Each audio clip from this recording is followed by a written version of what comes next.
Hello students, I hope you all are doing okay. My name is Anjali Nithani and I'll be taking your social science. As you all know, we've already completed our chapter 1, that is environment, and now we move on to our next chapter, that is chapter 2, inside our earth. So students, before beginning with the chapter, you all know that our earth planet, our homeland, is a very dynamic planet. It keeps on changing almost every day. It constantly undergoes different kind of changes both inside and outside. But have you ever wondered what actually lies in interior of the earth? What the earth is actually made up of? So in this chapter we are going to study about all these different kinds of layers of the earth, the rocks and minerals that are found beneath the earth and their uses. So we'll begin with the chapter. The first topic that is there in the chapter, it is interior of the earth. Before beginning with this topic, I would like to state an example that is of an onion. So whenever you try to peel an onion, you may notice that there are different layers beneath each other. Similarly, our earth also consists of different layers. There are 3 important layers that are there of the earth, and these 3 layers are crust, mantle and core. The core is further divided into 2 important layers, that is outer core and inner core. So the 3 important layers of the earth are crust, mantle and core. So we'll begin with the first layer, that is crust. So crust is the topmost layer or the uppermost layer of the earth's surface. As you can see here in the diagram as well, the topmost layer of the earth, which is this one, referring to the diagram, we can see it is the crust. So the crust is about 35 kilometers on the continental masses and 5 kilometers in the oceanic mass. So you can see how the density of the crust, it differs from continents to ocean. It is thicker in the continents, whereas it is a bit thinner in the oceans. The main minerals that constitute in this top layer of the earth, of the surface of the earth, that is the crust, are 2 important layers, 2 important minerals, that is silica and alumina, and together they are called as Sial, alright, in which Si stands for silica and Al stands for alumina, and together they are known as Sial. The oceanic crust consists of 2 minerals, that is silica and magnesium, and together they are called as Sima, in which Si stands for silica and Ma stands for magnesium. Alright, so what have we learned? That crust differs in terms of density from continents to ocean. Alright, in continents we have 2 important minerals, that is silica and alumina, whereas oceans we have another 2 important minerals, that is silica and magnesium. Alright, now we move to our next layer, that is the second most important layer of the earth, that is mantle. So just beneath the crust is the mantle, and it extends up to the depth of 2,900 kilometers beyond the crust. So you can see that crust is the first layer, and as we move towards the center of the earth, as we move downwards, we come across the second layer of the earth, which is the mantle, and the depth of the mantle is 2,900 kilometers. Alright? Okay. The last layer of the earth is, which is also the innermost layer of the earth, is the core. The core is further divided into 2 important parts, the outer core, which is the first layer after mantle, and the inner core, which is the innermost part of the earth's interior. Alright, so core is divided into 2 parts, outer core and inner core. So the radius of this portion, the entire core, is 3,500 kilometers, and it is made up of mainly 2 important minerals, nickel and iron, and together they are called NIFE, N-I-F-E, wherein Ni stands for nickel and Fe stands for ferrous, as in iron. Alright, so 2 important minerals that are found in this layer in the core part of the earth are nickel and iron. the central core here, the temperature here is very high and the pressure here is also very high, because as we move downwards from the surface towards the center of the earth, the temperature keeps on increasing.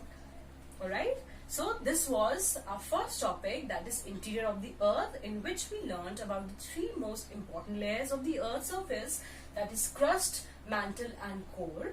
The crust is the topmost and the uppermost layer of the earth. It is the thinnest in density. The mantle is the second most important layer of the earth, and then we have the core. Alright, now the crust forms only 1% of the volume of the earth. The rest is formed by mantle, which is 84%, and the remaining 15% is formed by core. Alright, so this was all about the three important layers of the earth. Now we move on to our next topic, that is rocks and minerals. Before proceeding with this topic, we must understand that rocks are very different from minerals, as in they are two very different things. Okay, so the earth crust, we all know that it is made up of different kinds of materials, and most of them are rocks. So any natural mass of mineral matter that makes up the earth crust is a rock. A rock can be different in terms of its composition, in terms of its texture, size, shape and even color. So every rock is different in different forms. Alright. The rocks are also categorized into three main important categories, into three main important parts, and these are igneous rocks, metamorphic rocks and sedimentary rocks. Alright. Okay. So we'll begin with the first type of rocks, that is igneous rocks. So the word igneous comes from a Latin word igni, alright, which means fire, which in itself means something which is heated up, which is very heated up. So when the molten magma comes out from the earth crust through a volcano and in the form of lava, it comes out and settles down on the layers of the earth, it cools down and it solidifies later. Then the rocks that are formed because of the molten magma which comes out at lava are known as igneous rocks. Alright, so these igneous rocks are also of two major types, intrusive rocks and extrusive rocks. Alright, so lava, when we talk about lava, it is a very fiery red molten magma which comes out on the interior of the earth and settles down on the earth's surface, on the topmost layer of the earth. Then what happens? It rapidly cools down and becomes solid. And rocks formed in such a way on the top layer of the earth, which is the crust, are known as igneous rocks. Alright, and because they are formed outside the earth, outside the interior of the earth, that is why they are known as extrusive. Extrusive means outside. Alright, so they have very fine grain structure, and they are very, you can actually see different kinds of grain particle in a particular rock structure, and that is why it is very fine. So one of the most important example of extrusive igneous rocks is basalt. Alright, so if we look at the map of India, we can see that the entire Deccan Plateau is made up of basaltic rocks. Alright, that means it is made up of igneous rock, extrusive igneous rocks. Alright. Okay, so sometimes what happens, the molten magma, it doesn't come out that properly, and instead of that, it settles down in the cracks of the vent. Alright, so it settles down there, it cools down there only, and beneath the crust it solidifies. Then what happens, the rocks that are formed in this manner are called extrusive rocks. Alright, so what happens, since they cool down this slowly, they form large grains, and you can actually, when you look at the two types of rocks, from extrusive and intrusive, you can actually make out the difference, because in extrusive rocks, what happens, the grain structure is very fine, whereas in intrusive rocks, the grain structure is very large. Alright, so one of the most fine and one of the most common example of intrusive igneous rocks is granite. So all of you must have seen the kitchen slab in your homes, which is made up of black rock. That rock is actually granite only, and also we all have grinding grinding stones in our houses, all right, which we use to make chutneys and make fine particles. So that also is made up of granite only, all right. So it is one of the most common examples that we can find in almost every household. So granite is a very important example of intrusive igneous rocks because it is resistant to heat. That is why it is used in kitchen slabs, all right. So example of extrusive rock is basalt, and example of intrusive igneous rock is granite, all right. So students, this was the first type of rock structure that we did.